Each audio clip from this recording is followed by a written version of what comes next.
Hi everybody and welcome back to Rude English. In today's video we're going to be talking about the most common mistakes that Eastern European students make when speaking English. And I know that Eastern Europe is a large region with lots of diverse cultures and languages, but I noticed the same mistakes from my Eastern European students regardless of the country they come from. So I thought it would be best to address those mistakes or those issues in one video, and that's what we're going to do today. If you're from Eastern Europe, then you don't want to miss this video, but even if you're from another country, then you'll find this video very useful because we're going to be discussing some general pronunciation and grammar problems, so don't go anywhere.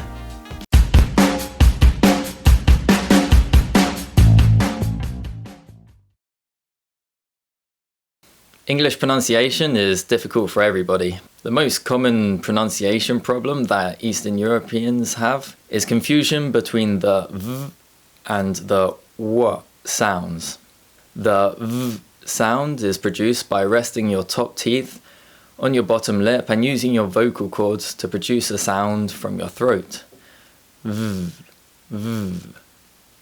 This sound is usually represented by the letter V in words like very, but some students pronounce this word werry. And this is incorrect because the letter V never produces the w sound.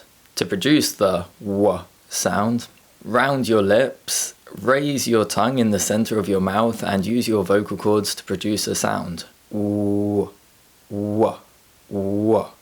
The w sound is usually represented by the letter W in words like why, but some students incorrectly pronounce this word vi, and this is incorrect because the letter W never produces the v sound. Another very common mistake that I hear is forgetting to use articles. I believe this is because in many Eastern European languages, articles don't exist. So I completely understand why it's difficult to remember to use them. Although it doesn't really affect the meaning very much if you forget to use them, it does make you sound like a bit of a robot. So you should always try to use them if possible. So let's remind ourselves of the rules now. We use a or an if it's the first time we mention something. And we use the if we've mentioned it before, or if we're talking specifically about something, and we use no article if we're talking in general. For example, I ate an apple and a banana for lunch. The apple was nice, but the banana was horrible. I prefer oranges. These rules are fairly easy to remember, but there are some common exceptions. We don't use articles with geographical places, proper nouns, meals, work, or home. For example, Edward ate lunch at home in London before he went to work. In this example, I didn't use any articles because all of the nouns are an exception to the rule. Another common mistake that I want to talk about is overuse or incorrect use of the gerund. We can use the gerund in the present continuous tense to talk about actions in progress right now.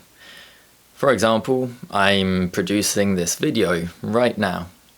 We can also use the gerund when an action is the subject or object of a sentence. For example, running is fun, or I like reading.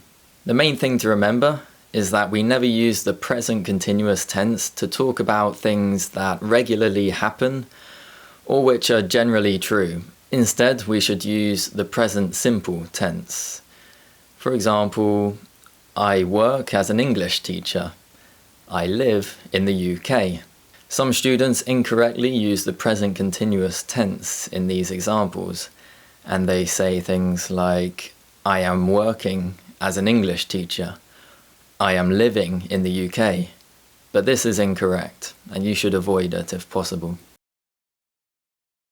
Finally, I want to talk about conditionals, specifically the first conditional.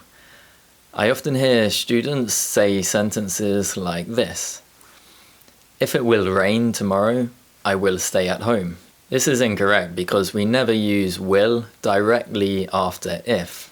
The correct sentence is, if it rains tomorrow, I will stay at home. We use the first conditional to talk about things that will probably happen in the future. And we construct it like this. If plus the present simple in the if clause and the future tense in the second clause. There is some flexibility when using the first conditional, and we can replace if with other words such as when, until, before, as soon as, and we can also use different future tenses in the second clause or the imperative tense. But the main thing to remember is that we never use will directly after if. So that's it for today. I hope you enjoyed it. If you can think of any other examples using any of the grammar that we've discussed today, such as articles, the gerunds, conditionals, then write them in the comments below and I'll check them and I'll give you feedback. Please also like and subscribe and stay tuned for more educational videos in the future. Thanks.